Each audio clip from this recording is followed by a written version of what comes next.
ஆண் சின்சியாவை காப்பாற்ற தண்ணீரில் குதித்தபோது நீர் அரக்கன் மீண்டும் விழித்துக் கொண்டது. அதிர்ஷ்டவசமாக சியாவோ ஷுவாய் சரியான நேரத்தில் அவளை காப்பாற்றி அந்த அரக்கனின் அடுத்த தாக்குதலில் இருந்து தப்பித்தார். ஆபத்திலிருந்து தப்பிய குழுவினர் சிறிது ஓய்வுக்குப் பிறகு மீண்டும் தங்கள் சாகசப் பயணத்தைத் தொடங்கினர். 11 நிமிடம். உண்மையில் என்ன நடந்தது? 100 ஆண்டுகளுக்குப் பிறகு மனிதர்கள் பூமியை விட்டு வெளியேறி விண்வெளி நிலையத்தில் வாழத் தொடங்கினர்.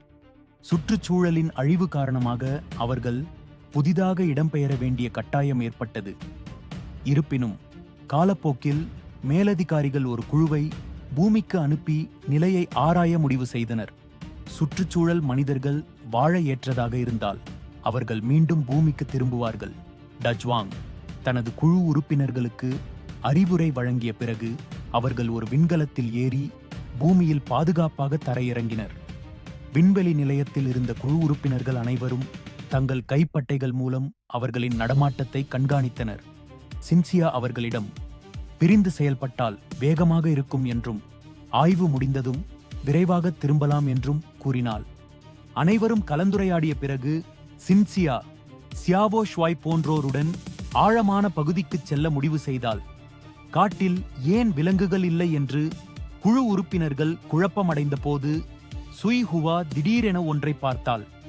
தூரத்தில் ஒரு சிறிய மான் இருந்தது. பூமிக்கு திரும்புவது குறித்து அனைவரும் நம்பிக்கையுடன் இருந்தனர்.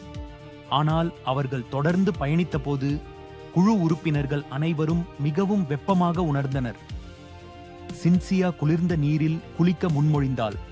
அதனால்தான் ஆரம்ப காட்சி நடந்தது. நல்ல வேளையாக சியாவோ ஷுவாய் சரியான நேரத்தில் அவளை காப்பாற்றி ஆபத்தில் இருந்து விடுவித்தார்.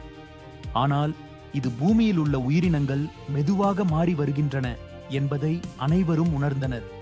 இரவு வந்தபோது காட்டில் உள்ள தாவரங்கள் அற்புதமான ஒளியை பரப்புவதை அவர்கள் எதிர்பார்க்கவில்லை. இது இருவரையும் மிகவும் ஆச்சரியப்படுத்தியது. மறுநாள் காலை குழுவினர் மீண்டும் தங்கள் ஆய்வைத் தொடர்ந்தனர். சியாவோ ஷுவாய் தாவரங்களை பயன்படுத்தி நீர் அரக்கன் பதுங்கியிருந்த ஆற்றைக் கடக்க முடிவு செய்தார். பின்னர் அவர் ஒரு கொடியை பிடித்து வெற்றிகரமாக ஆற்றின் மறுகரைக்குச் சென்றார். அனைவரும் நகரத் தயாராக இருந்தபோது திடீரென ஒரு உரோமம் கொண்ட உயிரினம் தோன்றி சியாவோ ஷுவாயை உடனடியாக வீழ்த்தியது.